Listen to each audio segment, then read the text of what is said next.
요한복음 7장 37절에서 39절 말씀을 봉독하겠습니다. 명절 끝날 곧 큰 날에 예수께서 서서 외쳐 가라사대 누구든지 목마르거든 내게로 와서 마시라.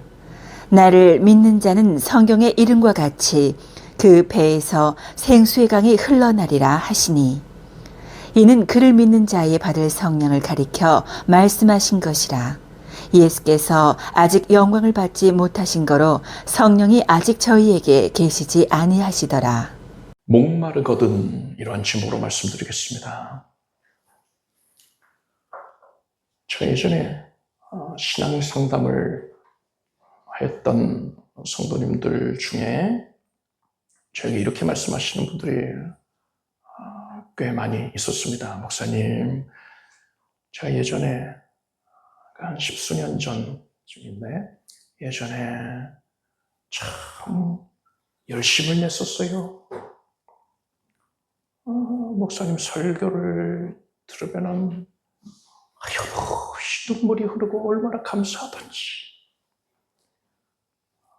기도를 할 때에도 하나님이 나만 사랑하실 것 같고, 찬양을 부를 때도 다 내 얘기예요. 그래서 눈물을 쏟지 않을 수가 없었어요.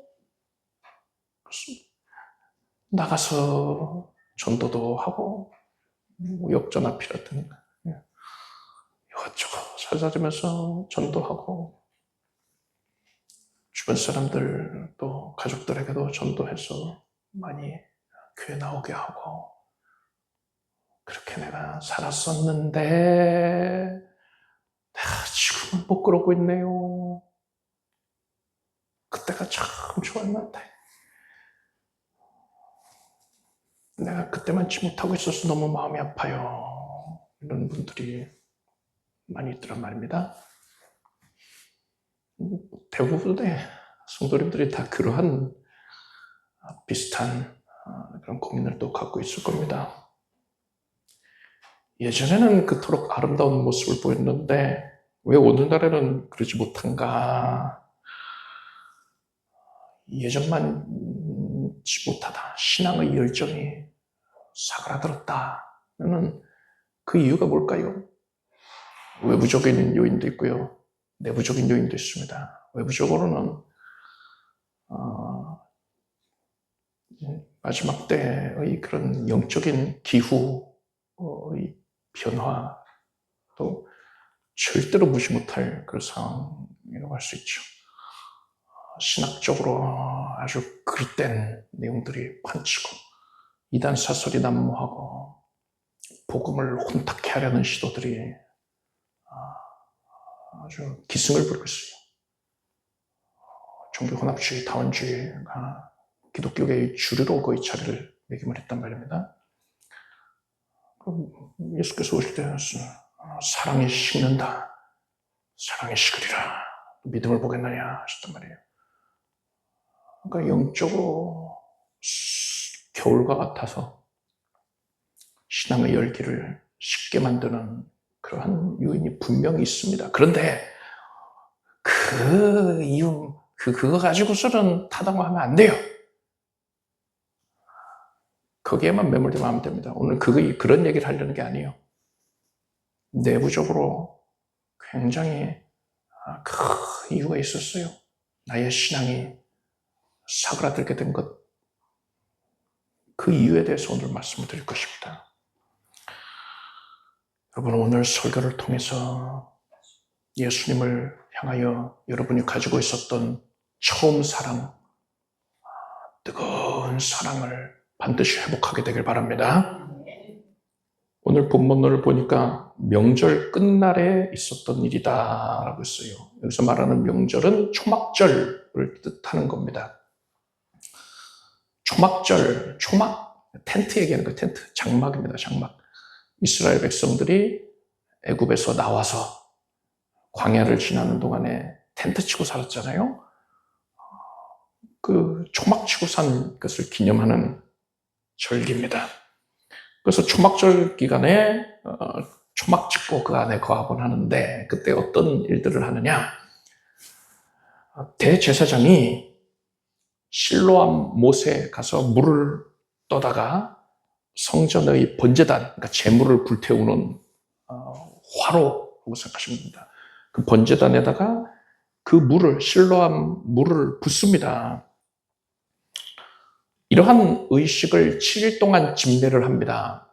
그러면 백성들이 그 모습, 그 행렬에 함께하고 초막절 행사에 함께한다는 기쁨을 누리는 거예요.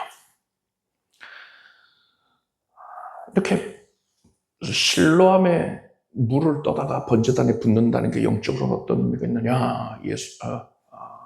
하나님께서 이스라엘이 광야에서 목마를 때에 그들의 갈증을 해소시키시기 위하여서 반석에서 물이 터져나오게 하셨단 말입니다. 그것을 기념하는 행사였던 겁니다. 그런데 예수께서 백성들이 그렇게 실로암의 물을 대제사장이 번제단에 붓는 이러한 의식을 행하는 것에 또 함께하고 있는 그 백성들, 그들이 그 의식을 마치고 이제 왔을 때에 그들을 향하여서 오늘 본문의 말씀을 하신 겁니다. 누구든지 목마르거든 내게로 와서 마시라. 나를 믿는 자는 성경의 이름과 같이 그 배에서 생수의 강이 흘러나리라 하셨습니다. 다른 상황이 아니라 지금 하나님께서 물을 내신 그것을 기념하는 행동을 하고 온 백성들에게 하신 말씀이에요. 따라서 이 말씀은 예수께서 이런 뜻에서 말씀하신 것이라 할 수 있어요. 너희는 지금 광야에서 하나님께서 물을 내어주신 그 은혜를 기념을 하였는데 그것이 바로 내가 너희들에게 베풀 은혜를 상징하는 것이었다. 반석에서 물이 터져나온 것, 내가 너희에게 너희의 갈증을 해소시켜줄 것을 예표하는 행동이었다. 이렇게 말씀하신 거예요. 예수님은 사람의 목마름을 해결해 주시기 위해서 오신 것입니다. 구체적으로는 영혼의 목마름이지요. 사람의 영혼이 겪고 있는 갈증이 무엇입니까? 사람의 영은 하나님과 교제를 하기 위해서 지음을 받은 기관입니다. 동물들은 영이 없어요. 그래서 동물은 죽으면 그냥 사라지는 겁니다. 반면에 사람에겐 영이 있기 때문에 사람의 마음, 혼과 결합이 돼서 영혼이 된단 말입니다. 이 영혼은 불멸의 존재란 말입니다.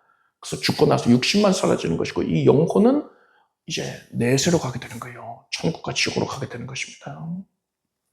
자, 그런데 이 사람의 영은 하나님과 교제를 위해서 존재를 하는데, 그러니까 교제할 때, 하나님과 교제할 때에 비로소 온전히 만족을 할 수가 있단 말입니다. 그런데 모든 사람은 다 죄인이 되었잖아요. 하나님과 원수가 되었단 말입니다. 그래서 하나님과의 교제가 끊어졌어요. 지극히 의로우신 하나님은 죄인을 용납하실 수가 없는 겁니다. 그래서 교제가 끊어졌어요. 그래서 사람의 영은 크나큰 결핍에 시달리게 됩니다. 이것이 바로 사람의 영혼이 겪고 있는 갈증의 실체인 것입니다. 사람은 이 세상에서 끝없이 이 영혼의 갈증에 시달리다가 육신의 생명이 종료가 죽으면 그의 영혼은 지옥에 가게 됩니다. 이 갈증을 해결받지 못한 사람은요, 죽으면 지옥 가요. 지옥에 가서 더 큰 갈증을 겪게 됩니다. 예수께서 지옥에 던져진 한 부자가 이렇게 말하였다 하셨어요. 아버지 아브라함이여, 나를 그 길이 여기서 나사로를 보내어 그 손가락 끝에 물을 찍어서 내 혀를 서늘하게 해주십시오. 내가 이 불꽃 가운데서 고민하라이다. 무슨 말입니까? 물 한 방울만 허락해 주세요. 이렇게 요청할 만큼 지옥은 너무나도 뜨겁고 큰 갈증에 시달리는 그런 형벌의 장소라는 겁니다. 이 세상에서 영혼의 갈증을 겪고 있던 자는 죽으면 결국에는 지옥에 던져져 버리기 때문에 이렇게 영혼의 갈증을 겪고 있는 것은 바로 구원에 대한 갈증을 갖는 것이다 라고 말할 수가 있어요. 하나님께서는 이렇듯 사람이 겪고 있는 영혼의 갈증을 해결해 주시기를 원하셨습니다. 그래서 예수님을 보내주신 거예요. 하나님께서 예수님을 통해서 사람의 갈증을 어떻게 해결을 해 주십니까? 그것에 대하여서 광야 생활에 나와 있는 거예요. 이스라엘 백성이 광야 생활을 하는 동안에 하나님께서 행하신 것들이 그것을 예표하는 것이었습니다. 이스라엘 백성들이 광야에서 가지고 나왔던 이 애굽에서 가져다왔던 물이 다 떨어지니까 너무나 목마르지 않습니까? 너무 목이 말라서 죽을 것만 같아요. 호소를 하니까 하나님께서 모세에게 내가 거기서 호렙산 반석 위에 너를 대하여 서리니 너는 반석을 치라. 그것에서 물이 나리니 백성이 마시리라. 그래서 모세가 반석을 지팡이로 칩니다. 내려친 거예요. 지팡이로 내려치니까 모세가 친 그곳에서 물이 터져 나오는 것입니다. 이 말씀에 대하여서 사도 바울은 이렇게 말합니다. 다 같은 신령한 음료를 마셨으니 이는 저희를 따르는 신령한 반석으로부터 마셨음에 그 반석은 곧 그리스도시라 했어요. 모세가 반석을 내리쳐서 물이 터져 나가는데 이것은 예수 그리스도의 사역을 예표하고 있다는 거예요. 무슨 말입니까? 이 반석이 그리스도라는 게 무슨 뜻이에요? 예수께서 침을 당하시니까, 고통을 당하시니까, 죽임을 당하시니까 그 자리에서 생명수가 터져 나오는 겁니다. 예수께서 고통당하심으로써 죽임당하심으로 말미암아서 사람의 영혼의 갈증을 해소할 생명수가 터져나게 됐다. 여러분, 이 은혜를 받아 누리기 위해서는 어떻게 하면 됩니까? 예수께서는 누구든지 목마르거든 내게로 와서 마시라. 나를 믿는 자는 성경에 있는 것이 그 배에서 생수강이 흘러나리라 하셨어요. 목이 마른 자는 예수께 나와서 생명수를 마시기만 하면 된다는 겁니다. 여기서 중요한 게 있습니다. 목이 마른 자만이 마실 수가 있는 거예요. 아니 모든 사람이 다 영혼의 갈증을 겪게 된다면서요. 죄인이라. 그런데 굳이 목마른 자만 마실 수 있다고 그런 조건을 둔 이유가 뭡니까? 그것은 사람이 자기 자신이 목이 마르다는 사실을 깨닫고 하나님 앞에서 인정을 해야지만 하나님이 주시는 생명수를 누릴 수 있다는 것을 의미하는 겁니다. 사람이 하나님 앞에서 나는 목마르지 않아요. 나는 괜찮아요. 이렇게 말하는 것. 목마르지 않다 하는 것. 이것이 바로 하나님의 은혜를 거절하는 것이고 하나님 앞에 교만한 것입니다. 사람이 하나님의 은혜를 힘입기 위해서는 자신의 처지와 형편을 솔직하게 고백을 해야 되는 거예요. 예수님, 내가 너무 목이 마릅니다. 예수님, 제발 나를 도와주십시오. 이렇게 구원을 호소해야지만 예수께로부터 생명수를 공급받아 누릴 수가 있게 되는 겁니다. 여러분은 영혼의 갈증을 깨닫기를 바랍니다. 그리고 이제 깨달은 자는 예수께 나옴으로써 생명수를 받아 누리기를 바랍니다. 예수께서는 이 물을 먹는 자마다 다시 목마르지 아니하려니와 내가 주는 물을 먹는 자는 영원히 목마르지 아니하리니 나의 주는 물은 그 속에서 영생하도록 솟아나는 샘물이 되리라 하셨습니다. 생명수를 받은 자는 다시는 목마르지 않습니다. 구원을 받은 자는 구원에 대한 갈증을 다시는 겪지 않게 된다는 것입니다. 자, 그런데 구원에 대한 갈증을 해결을 받은 사람이, 그러니까 성도가 이제는 아무 영혼의 갈증을, 아무런 갈증을 겪지 않는 겁니까? 그게 아니에요. 구원받은 사람도 영혼의 갈증을 겪습니다. 구원에 대한 갈증은 아니지만 또 다른 영혼의 갈증이 있단 말이에요. 그게 뭡니까? 구원받은 자는요, 하나님과의 깊이 있는 교제를 갈망하게 됩니다. 그러한 갈증을 겪게 되는 거예요. 하나님과 긴밀한 교제를 나누는 것은 우리에게 더 익숙한 표현으로 말하자면은 성령 충만한 것을 뜻합니다. 하나님과의 교제의 깊이, 그 풍성함의 정도는 성령 충만함의 정도인 거예요. 정확하게 똑같은 말이에요. 따라서 하나님과의 깊이 있는 교제를 사모해서 겪게 되는 갈증은 성령 충만에 대한 갈증이라고 볼 수 있습니다. 앞에서 구원에 대한 갈증 얘기했잖아요. 그 구원에 대한 갈증은 하나님과의 교제가 원천적으로 끊어졌기 때문에 겪게 되는 갈증이라 하지 않았습니까? 그런데 성령 충만에 대한 갈증은요, 하나님과의 교제가 비로소 가능하게 되었기 때문에 하나님과 더 깊이 교제하기를 바라는 마음, 그러한 욕구를 갖기 때문에 이제 생겨나는 갈증인 거예요. 이 두 가지 갈증 모두 다 하나님과의 교제에 대한 갈증이라고 볼 수 있는 걸 아닙니까? 교제가 상실됐기 때문에 갈증이 있고, 교제가 이루어지기 때문에 더한 교제를 원해서 그런 갈증이니까 다 하나님과의 교제에 기반하고 있는, 그것에 원인을 두고 있는 갈증이에요. 그래서 본질적으로는 유사하다고 말할 수 있는 겁니다. 따라서 여러분, 성령 충만에 대한 갈증을 해소하기 위해서는 어떻게 해야 될까요? 구원에 대한 갈증 어떻게 해소할 수 있다고 했습니까? 예수께 나아가서 갈증을 호소하고 생명수를 받아 누리면 된다고 했잖아요. 이렇게 간단한 문제입니다. 우리는 성령 충만에 대한 갈증을 해소하기 위해서는요, 예수께 갈증을 호소하고 생명수를 받아 누리면 되는 거예요. 이렇게 너무나도 해결책이 간단한데 수많은 성도님들이 이 갈증을 해결을 못 받고 있단 말이에요. 왜 그럴까요? 왜 그럴까요?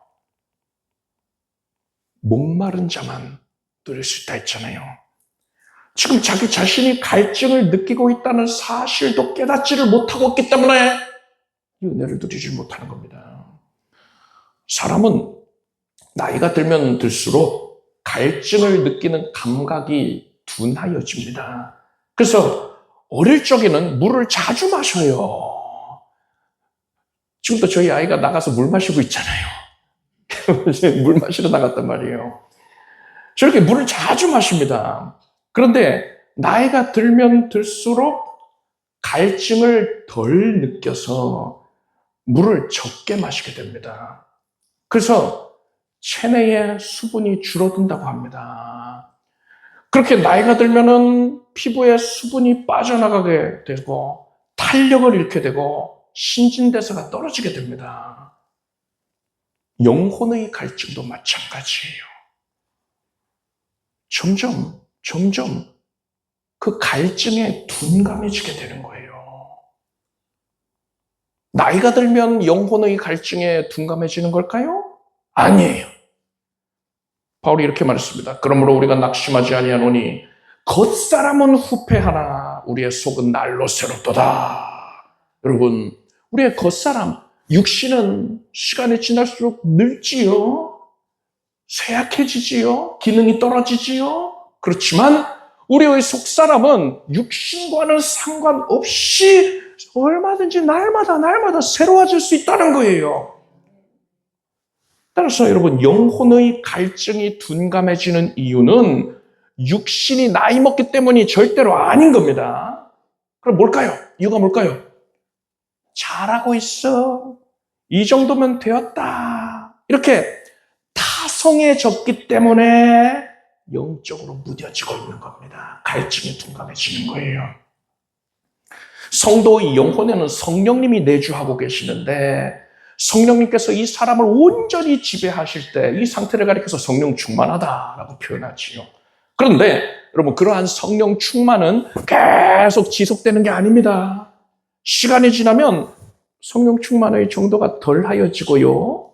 또 성령 충만은 이 사람의 영에만 영향을 받는 게 아니라 사람의 육신에도 영향을 받아요.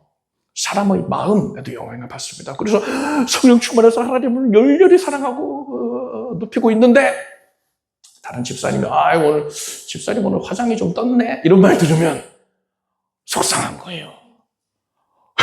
와르르 무너집니다. 열렬히 하나님 사모하다가 그런 말 하나 들으면요 마음이 바닥으로 가라앉아요. 그러면서 성령 충만도 어디 없어졌어요.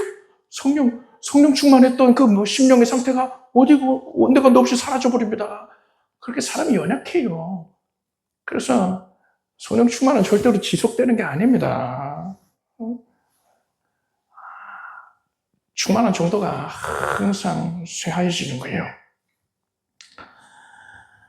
우리가 육신의 갈증을 깨닫지를 못해서 몸의 이 수분 함량이 줄어들게 되면 여러 가지 건강에 질병이 생깁니다.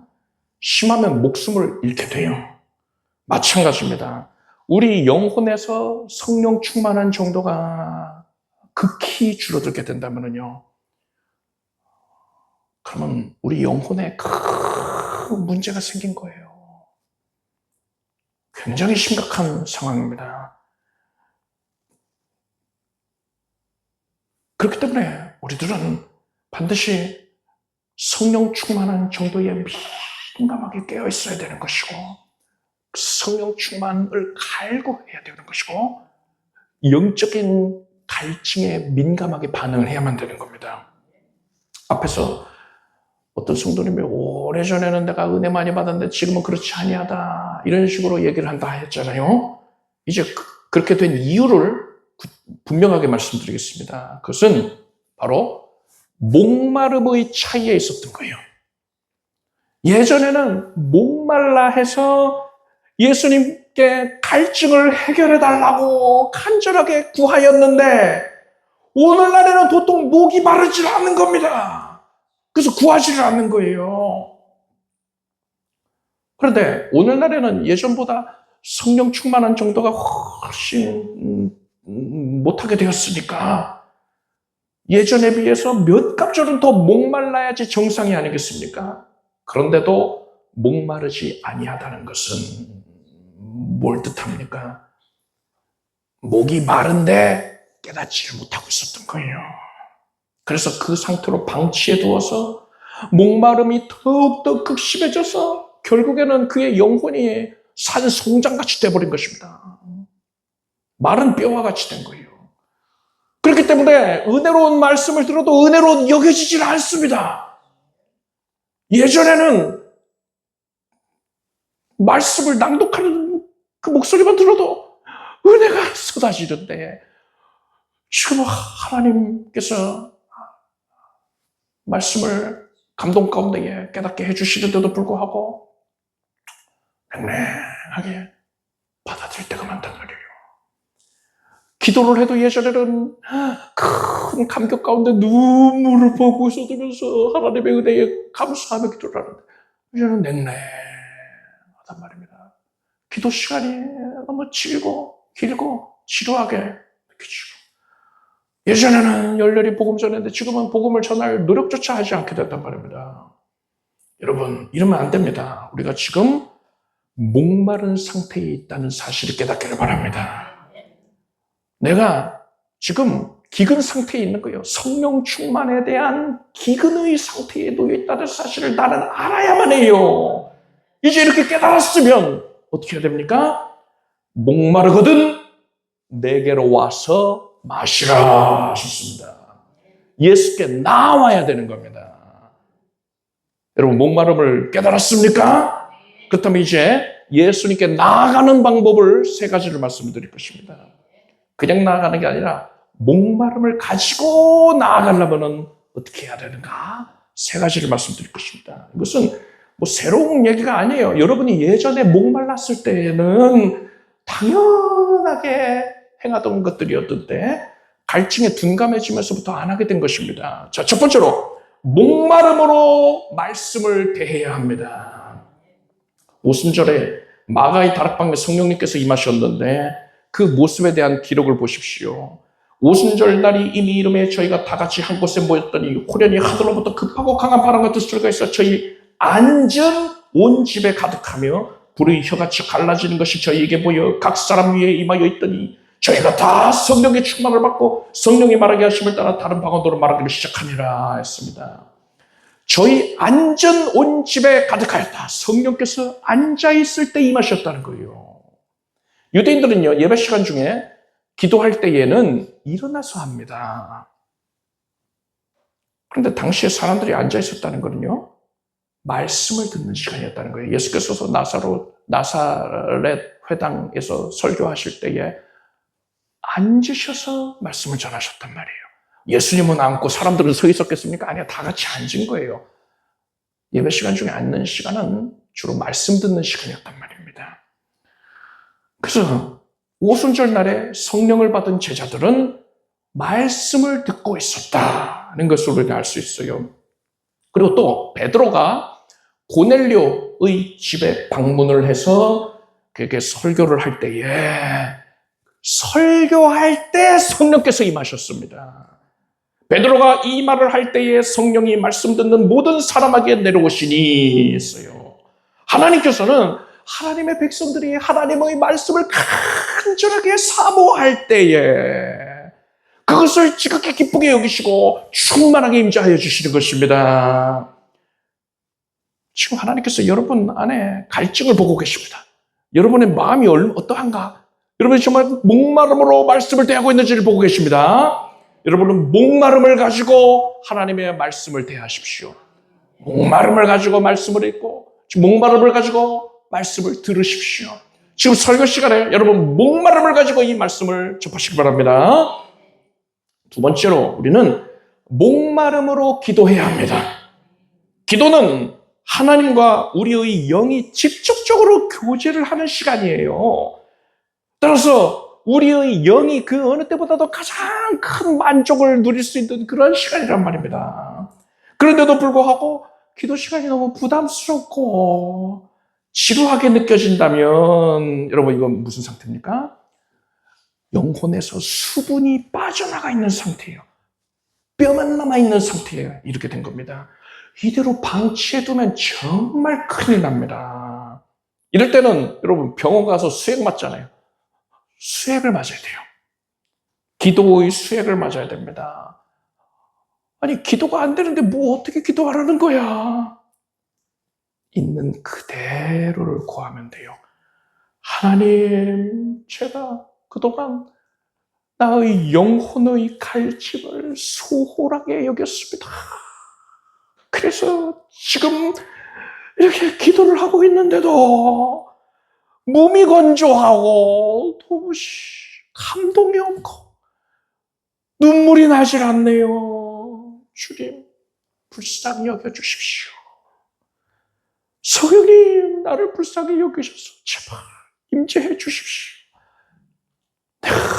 목마름을 깨닫고 목마름을 해소받게 성령께서 생명수를 내려주십시오. 이렇게 진솔하게 고백을 해야 돼요. 이 기도는 절대로 형식적으로 하면 안 됩니다. 그저 습관을 따라서 하면 안 돼요. 진심을 담아서 하나님께 말 그대로 진정으로 아뢰면 하나님께서 반드시 들어주십니다. 자녀가 부모를 더 사랑하기를 원하는데 또 부모에게 더 사랑받기를 원하고 있는데 그것을 아니 들어줄 부모가 어디 있겠습니까? 잠언 말씀에 나를 사랑하는 자들이 나의 사랑을 입으며 나를 간절히 찾는 자가 나를 만날 것이라 하셨습니다. 너희가 악할지라도 좋은 것을 자식에게 줄 줄 알거든 하물며 너희 천부께서 구하는 자에게 성령을 주시지 않겠느냐. 아멘 하시기 바랍니다. 아멘. 얼마나 은혜스러워요. 여러분은 예수님께 나와서 여러분의 목마름을 있는 그대로 아뢰십시오. 성령의 임재를 구하십시오. 그렇게 영혼의 갈증을 해결받으시길 바랍니다. 세 번째로 우리는 목마름으로 전도해야 합니다.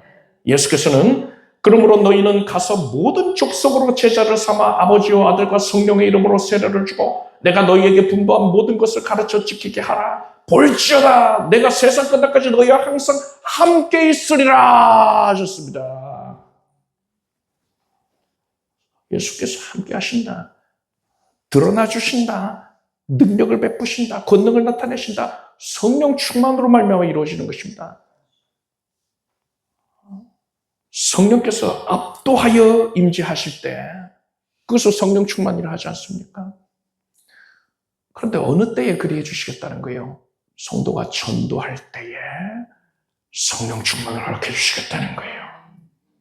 그래서 전도는 복음을 전하는 것은 성령 충만을 받기 위한 가장 확실한 방법이라고 할 수 있습니다. 이 말을 듣고서 아니 내 코가 지금 석자인데 내가 지금 은혜에 결핍되어 있는데 누구한테 그 은혜를 전하여 줄 수 있단 말이냐 이렇게 생각하는 분도 계실 거예요. 그런데 영적으로 볼 때는 그것은 틀린 말입니다. 예전에 수도시설이 제대로 갖춰져 있지 않을 때에는 지하수를 퍼올렸었지요. 그래서 펌프를 설치를 하는데 전기펌프가 아니라 수동펌프. 그래서 수동펌프질을 해서 물을 끌어올린단 말입니다. 그런데 그 펌프 내부에 진공 상태가 이루어지지 않으면 그냥 바람 새는 소리만 나고 물이 안 끌려와요. 그래서 진공 상태를 만들기 위해서 어떻게 해야 되느냐. 펌프 뚜껑 열고서는요, 물을 조금 붓습니다. 마중물이라 그러죠. 그러면 진공 상태가 만들어져서 펌프질을 하면 물이 아래에서부터 끌려 올라온단 말입니다. 여러분, 현재 아무리 이 은혜가 결핍이 되어 있다 하더라도요, 복음을 전하면은요, 복음을 전하기 위해서 내가 받은 은혜를 어떻게든 내가 뭐 제대로 느껴지지 못하고 있다 하더라도 주여 짜내어서 그것을 증거하게 되지 않습니까? 그럴 때에 그게 마중물이 되어서요, 하나님의 은혜가 나에게 강수와 같이 쏟아지게 되는 것입니다. 여러분은 요한복음 7장 말씀에 나를 믿는 자는 성경에 이른 것 같이 그 배에서 생수강이 흘러나리라. 이런 그를 믿는 자에 받을 성령을 가르쳐 말씀하신 것이라. 이 말씀 기억하시길 바랍니다. 예수 그리스도께서 복음을 전하는 자를 위하여서 성령을 한량없이 베풀어 주실 것을 믿으시길 바랍니다. 결론을 말씀드리겠습니다. 예수님을 향한 뜨거운 사랑, 그 첫사랑이 식어진 이유 뭡니까? 외부적인 이유도 분명히 있지만은 그거에 주목할 게 아니란 말입니다. 나에게 어떤 문제가 있었던 거예요? 목말라 하지를 않았다는 겁니다. 정확히 말하자면은 너무나도 목이 마른데도 불구하고 나는 그것을 깨닫지를 못했던 거예요. 그래서 예수님께 목마름을 가지고 구하지를 않았던 것입니다. 우리가 목마름으로 예수께 나아가서 구하면 예수님은 반드시 생수를 넘치게 공급하여 주시는 분이십니다. 우리는 모두 다 지금 진실로 목말라 하고 있어요. 그 사실을 깨닫길 바랍니다. 그리고 그러한 목마름으로 여러분은 말씀을 대하십시오. 목마름으로 기도하십시오. 목마름으로 복음을 전하기를 바랍니다. 시편 41편 말씀에 시편 기자가 이렇게 말합니다. 하나님이여 사슴이 시냇물을 찾기에 갈급함같이 내 영혼이 주를 찾기에 갈급하나이다. 하나님의 영을 충만히 누리고 있는 시편 기자가, 기록자가, 아니 영이 충만해서 시편을 기록하게 된 거잖아요. 그런데도 갈급하대요. 영적인 갈급함에 얼마나 민감하면, 여러분 우리 모두가 이러한 갈급함을 갖게 되길 바랍니다. 이러한 심령으로 예수께 나아가서 예수께로부터 생명수를 넘치게 받아 누리는, 그래서 여러분의 모든 갈증을 해소받는 우리가 되기를 바랍니다. 기도하겠습니다. 하나님, 하나님께서 우리에게 목마름을 깨닫게 해주셔서 감사드립니다. 주여, 내가 목이 마릅니다. 사슴의 신을 잡게 갈급한같이 내 골이 줄 잡게 갈급합니다. 이 고백이 바로 우리 모두의 진실된 고백이 되게 하소서. 주님께 나아가서 목마름으로 말씀대하고 목마름으로 기도하고 복음을 전하는 삶을 살게 해주시옵소서. 그래서 우리 안에 깊은 곳에부터 세수강이 흘러넘쳐나는 것을 보게 해주시옵소서. 예수님의 이름으로 기도드립니다. 모두 자리에서 일어나시기 바랍니다. 가슴에 손 얹고 아픈 곳에 손 얹고 기도하겠습니다. 하나님, 예수 그리스도께서 지금 우리 안에 거하시어 모든 영혼의 칼집을 해소하시는 것을 감사합니다. 예수의 보배로운 피의 공로로 말미암아 지금 믿는 자는 죄사함과 성령의 충만함의 은혜를 가득히 누리게 될지어다. 우리는 연약하고 너무나 무익하고 부정하고 아무런 공로도 없지만 하나님께서 우리를 사랑하셔서 성령의 은혜로 뒤덮어주셔서 감사드립니다. 우리는 예수 은혜 안에서 족합니다. 신령한 은혜를 충만히 받았습니다. 기름진 것들을 넘치게 받았습니다. 예수 그리스도께서 나의 하나님이시니 감사드립니다. 이제 주의 자녀들의 심령을 어루만지셔서 모든 이 연약이 떠나게 하소서. 우울증은 사라져라. 마음의 모든 고통이, 괴로움의 제목들, 저주와 속박에 얽매였게 했던 것들 다 사라질지어다. 하나님, 연약한 육신을 고쳐주소서. 예수 그리스도께서 불쌍히 여기셔서 지금 생명수로 충족해 하시고 생명을 얻게 넘치게 얻게 하소서. 하나님의 은혜가 강수가 침하였으니 사랑하는 온 성도들이, 온 가족들이 예수 이름으로 남을 받을지어다.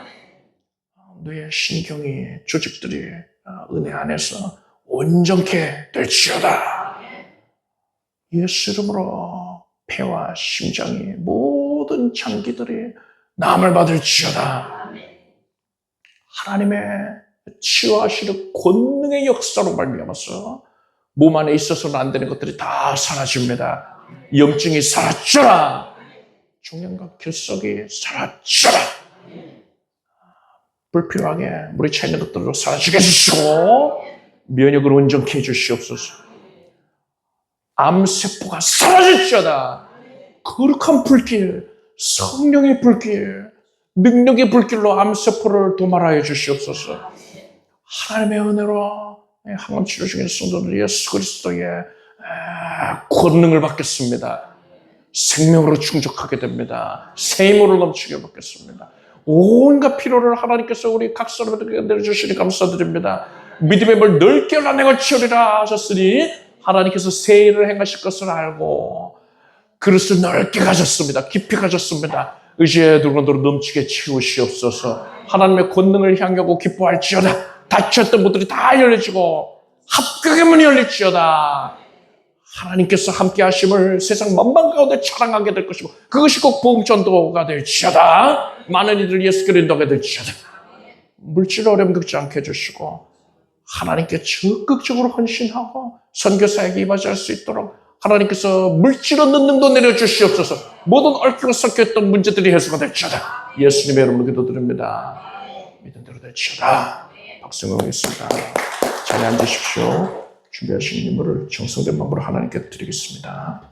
드리신 예물을 위해 축복 기도하겠습니다. 하나님, 사랑의 주, 영광의 주, 능력의 주 하나님 감사드립니다. 하나님께 감사의 마음을 담아서 모든 것이 주께로부터 왔음을 고백하며 각양의 예물을 올립니다. 하나님께서 기쁨 가운데 걷어주시고 드린 심령 위에 큰 은총, 생명수의 능력을 나타내 주시옵소서. 놀라운 응답이 실현되게 해 주시옵소서. 예수님의 이름으로 기도드립니다. 교회 소식을 말씀드리겠습니다. 다음 주일은 추수감사 주일입니다. 오늘 한 해 동안에 하나님께 감사드릴 제목들을 생각해 보세요. 적어보는 것도 거의 유익합니다. 그래서 그런 제목들을 떠올리면서 하나님께 감사드리시고 또 정성껏 예물을 준비하여 하나님께 드리기 바랍니다. 다음 주일, 그러니까 추수감사주일 예배, 11시 예배 때에 인증 예배가 있습니다. 자, 이번 주간에 여호수아 말씀 또 읽으시기를 바랍니다. 우리 주 예수 그리스도의 은혜와 하나님 아버지의 사랑과 성령님의 교통하심이 거룩한 주일 예배에 함께한 살아가는 성도들 위해 영원토록 함께 없시기를 축원합니다.